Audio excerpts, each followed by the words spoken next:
What if I told you that the people you call your friends might not be your friends at all? That the kind smile, the supportive words, even the shoulder you cry on, could be masking something darker?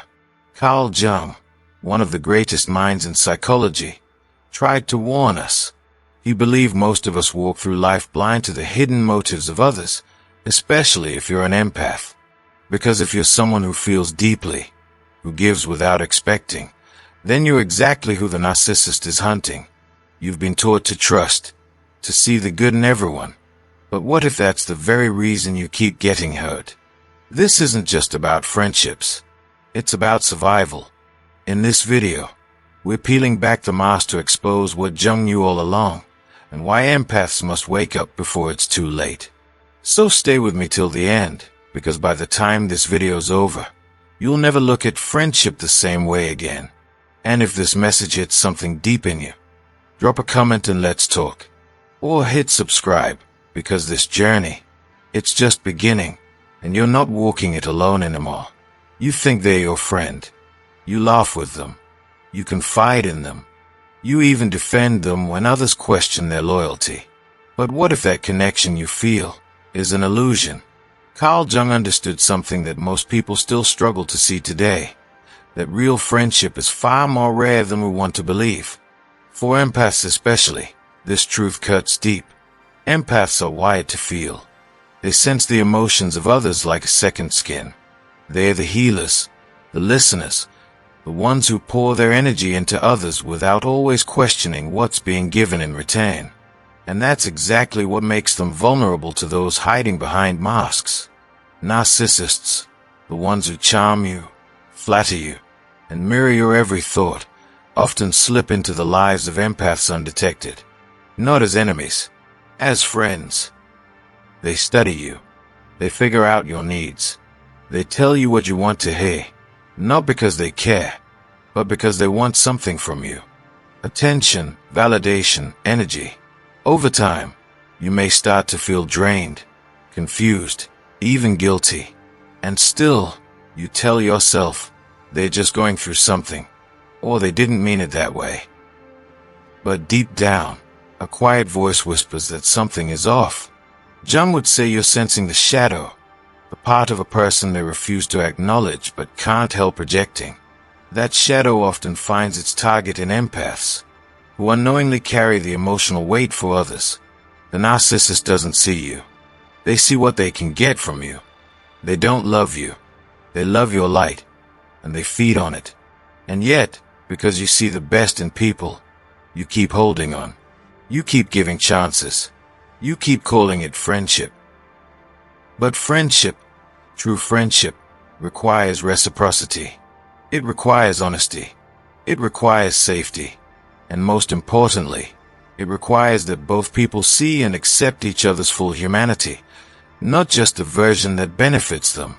Jung warned that we often confuse emotional bonds with emotional dependency. We call it love, connection, loyalty, when in reality, it might just be fear of being alone or fear of seeing the truth. The illusion of friendship is powerful. It comforts.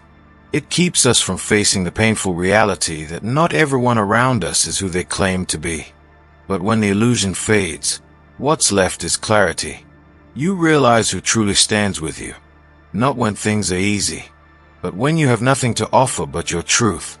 You learn that being alone isn't the same as being lonely. In fact, it might be the first time you've actually been free. So if you've ever felt unseen, used, or emotionally drained by someone you once trusted, you're not imagining things. Carl Jung saw it. And now, maybe you do too. Carl Jung believed that every human being carries a shadow, the hidden, suppressed parts of ourselves we don't want to acknowledge. It's where our deepest fears, shame, envy, and anger live. Most people avoid their shadow. They bury it, deny it. But narcissists, they go one step further. They project it. Rather than facing their own emptiness, their own inadequacy, they throw it onto someone else. And most often, that someone is the empath. Why? Because the empath is open. They are receptive. They absorb energy like a sponge. And when a narcissist senses that softness, they don't see a soul, they see a screen, a place to cast everything they hate about themselves. Suddenly, the empath becomes too emotional, too sensitive, never satisfied. Sound familiar? That's not who you are. That's their shadow, stuck to your back. This is how projection destroys real connection. You think you're bonding, but you're just holding space for their unresolved darkness. And the longer you stay, the more their shadow feels like your truth. But it's not. Jung's warning is clear. Until we recognize the shadow, ours and theirs, we'll keep confusing toxicity for love and projection for partnership. The cure: awareness, boundaries, and the courage to stop carrying what was never yours to hold. To a narcissist, the empath is dangerously honest, without even trying. You see, the empath doesn't need to speak truth aloud. Their very presence reflects it. When an empath enters a narcissist's life, something powerful happens, and it's not love, it's confrontation. Not with the empath, but with themselves. The narcissist sees in the empath everything they are not: emotional depth, selflessness, vulnerability, and authenticity. And that kind of reflection, it stings. Because deep down, the narcissist knows their love is performative. Their confidence is a mask. Their power is control. And the empath, by simply being real, becomes a mirror they cannot bear to face. So what do? They blame. They criticize. They twist the narrative. The empath becomes too much, too intense, too needy. But it was never about the empath being too much. It was about the narcissist feeling too little. The reflection is too raw, too exposed. And rather than sit with the discomfort, they shatter the mirror. They devalue the empath, or discard them completely. But don't be fooled. It wasn't rejection. It was escape. Escape from truth. Escape from growth. Because healing requires accountability. And narcissists aren't ready for that. But you, dear empath, you're the mirror, not the problem. We've all been taught to trust kindness, to believe that a warm smile means safety, that polite words mean good intentions. But Carl Jung saw something different. He warned that the people who appear the nicest are often the most dangerous. Why? Because they've mastered the art of the mask. And for empaths, who naturally want to believe the best in others, that mask can be almost impossible to detect. Narcissists know this. They wear nice like armor. They are charming, attentive, even generous at first. They read you, study you, figure out what makes you feel seen, and then they use it, not for connection, but for control. And before you realize what's happening, you're emotionally invested in someone who never truly revealed who they were. This is how empaths get trapped, by confusing superficial kindness with deep character. But the truth is, light without shadow is just a spotlight, a performance. Real kindness is quiet, honest. It doesn't demand attention or loyalty. Narcissists, on the other hand, need you to believe in their niceness so you won't question their behavior when it starts to taint. Jung's message is simple. Stop being blinded by the smile. Train your intuition to feel what words and smiles try to hide. Because not every nice person is safe. And not every safe person is loud. When a narcissist enters your life, they don't fall in love with you. They fall in love with how you make them feel. Your empathy, your compassion, your willingness to forgive, even when you're the one hurting, becomes their personal energy source. Carl Jung understood this parasitic pull. Narcissists are empty inside, hollowed out by denial, fear, and a deep refusal to face their inner wounds. But empaths are full of emotion, warmth, understanding. And to the narcissist, that fullness isn't inspiring, it's appetizing. They don't come to share, they come to take. They are drawn to your light not because they admire it, but because they want to own it. At first, they'll mirror you, praise you, even idolize you. You'll feel like you've finally found someone who gets you. But that's the setup. Once they've gained your trust, the extraction begins of your time, energy, attention, validation. You give, they take. And when you finally feel drained, confused, and lost, they blame you for not being enough. This isn't love. It's emotional theft. Empaths must understand. You're not a magnet for narcissists because you're weak. You're a target because you're strong, and they can't generate what you naturally carry. Don't let your gift become their supply. We grow up hearing that loyalty is the foundation of friendship, that real friends stick with you no matter what. But Carl Jung challenged this idea. He observed that many relationships aren't built on genuine connection. They are built on mutual benefit. They are transactional. You give something, they get something. And as long as the exchange feels fair, the friendship survives. But the moment your needs outweigh what you provide, watch how quickly people dissipate. For empaths, this truth is heartbreaking. You give from the heart. You're loyal because it's who you are, not because you're keeping score. But that's exactly what makes you vulnerable. Narcissists, and even some ordinary people, often mistake your loyalty for permission to use you. They stay close when they need you, when you're the listener, the fixer, the emotional sponge. But when you need support, silence, distance, disinterest. Jung knew this was the hidden danger of idealizing loyalty. It blinds you to patterns. You stay too long. You excuse too much. You confuse history for connection. But the truth is, loyalty without reciprocity isn't noble. It's self-abandonment. It's time to stop proving your loyalty to people who only show up when it serves them. Real loyalty is mutual. Anything less is a transaction disguised as friendship. To a narcissist, your empathy is not a beautiful trait. It's an opening, a weakness to exploit. Carl Jung understood that what we refuse to acknowledge in ourselves gets projected onto others. But narcissists take it a step further. They don't just project, they manipulate. And when they find an empath, it's like striking gold.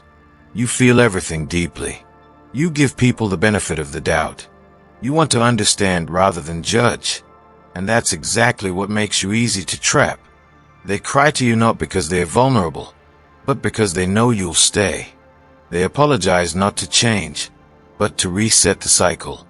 They twist your compassion into guilt, your patience into silence, your intuition into paranoia. Slowly, they make you question your own reality. And when you finally feel that something is off, they gaslight you. Just enough to keep you second-guessing. Just enough to keep you giving.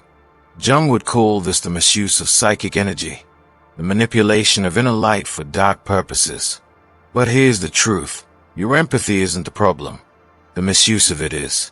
You don't need to become colder. You just need to become clearer. Because love without boundaries isn't love, it's surrender. And empaths weren't born to be prisoners of other people's wounds.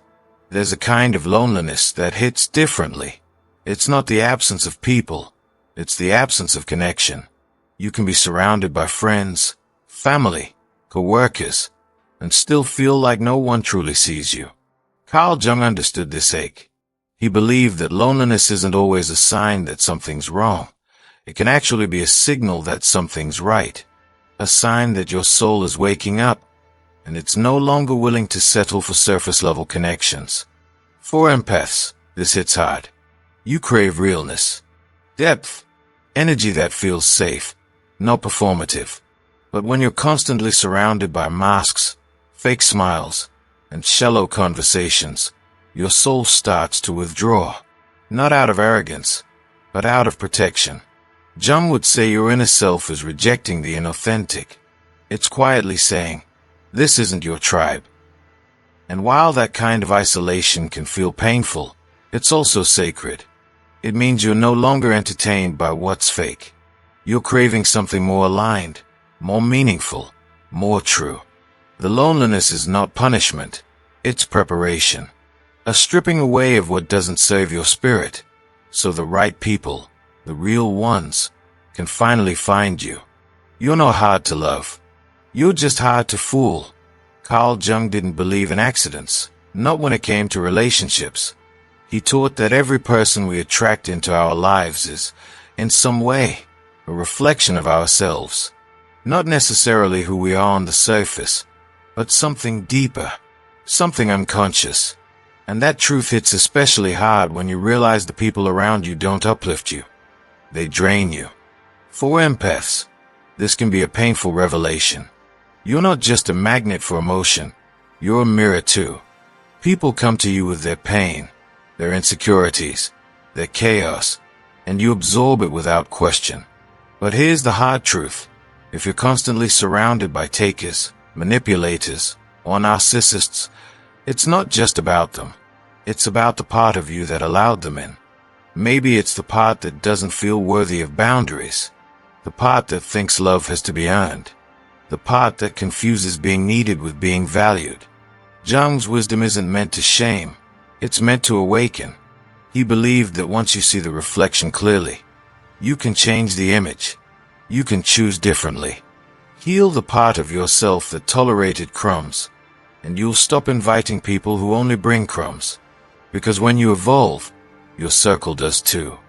There's a moment in every empath's journey that changes everything. It doesn't come with fanfare. It comes quietly, like a whisper that finally becomes too loud to ignore. It's the moment you stop trying to fix people. You stop carrying emotions that don't belong to you. You stop bending, breaking, and bleeding just to hold someone else together. That's not coldness, it's clarity. And Carl Jung had a name for this shift: individuation. The sacred process of becoming your truest, most whole self. For years, you might have believed that love meant saving others, that your worth was measured by how much pain you could absorb. But here's the truth. Constantly fixing others doesn't make you kind. It makes you lost. You forget who you are, because your entire identity is built around meeting the needs of people who rarely, if ever, meet yours. But the awakening, it's powerful. You begin to see the difference between support and self-sacrifice. You start choosing peace over chaos, solitude over shallow connection, boundaries over guilt. And that's when the spell breaks. The narcissists lose their grip. The takers fall away. And in that space, you meet someone you've long forgotten, yourself. There comes a moment when you stop shrinking to fit inside the version of yourself they approved of. You stop apologizing for your boundaries, for your healing, for your light. And when that moment comes, when your growth becomes undeniable, the narcissist can feel it. Not in words, but in energy. They feel the shift, the loss of power, the slipping away of control. And suddenly, the person who once praised you, needed you, couldn't live without you, turns cold, distant, cruel. Why? Because your growth threatens their game. The version of you that tolerated the manipulation, that questioned your wife, that gave second, third, and 10th chances, that version was useful. But the awakened version, the one who sees clearly, who no longer explains or pleads or breaks down, that version is dangerous to their illusion. So they flip the script. They call you selfish, disloyal, not who you used to be. They may even paint you as the villain to others. But don't take it personally. That's not your identity. That's their fear talking. You've outgrown the cage they built around your spirit. You're not their supply anymore. And their hatred, that's the price of your freedom. When they label you the enemy for choosing yourself, that's when you know you finally won. If you've always felt different, if you've walked into rooms and felt like a stranger, even among those who claim to know you, there's a reason. Carl Jung would say, it's because you were never meant to fit in. You weren't designed to follow the crowd, to please everyone, or to play small just to stay accepted. You were meant to awaken, to see what others ignore, to feel what others suppress, to break patterns, not repeat them. As an empath, your loneliness isn't a curse. It's a sacred space. It's where your soul retreats when the world becomes too loud, too fake, too demanding. And yes, it hurts when the people you've poured into dissipate. It hurts when those you considered friends reveal their masks. But that pain, it's part of the shedding, the unraveling, the awakening. Jung knew, not everyone is your friend, because not everyone is ready to meet you where you are. Most only connect with the version of you that benefits them. But when you stop hiding, stop fixing, stop pretending, your energy becomes a mirror, and mirrors repel the false. So don't fear your solitude. Sit with it. Listen, because that silence, that space, that is where your power begins. And from that stillness, the right people, your people, will find you.